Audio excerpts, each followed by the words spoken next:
നമസ്കാരം. തെച്ചി വീട്ടുമുറ്റങ്ങളിലും മറ്റും സർവ്വസാധാരണമായി കണ്ടുവരുന്ന ഒരു സസ്യമാണ് തെച്ചി.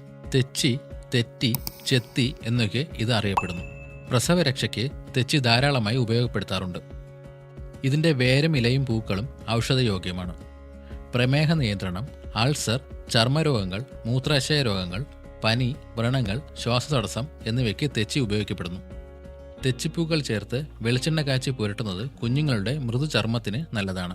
ഇതുകൂടാതെ ചർമ്മരോഗങ്ങൾ വരാതെ തടയുകയും ചെയ്യുന്നു. ഉണക്കിപ്പൊടിച്ച തെച്ചിപ്പൂക്കളും അരിപ്പൊടിയും ചേർത്ത് പലഹാരമുണ്ടാക്കി കഴിക്കുന്നത് ചർമ്മരോഗങ്ങൾക്ക് നല്ലതാണ്.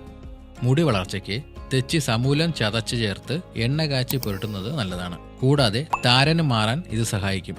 ചെമ്പാവരിയും തെച്ചിവേരും ചേർത്ത് കഞ്ഞിയുണ്ടാക്കി കുടിക്കുന്നത് പ്രമേഹത്തിന് നല്ലതാണ്. ഇതുപോലെയുള്ള ഹെൽത്ത് ടിപ്സിനായി ഈ ചാനൽ ഇപ്പോൾ തന്നെ സബ്സ്ക്രൈബ് ചെയ്യുക.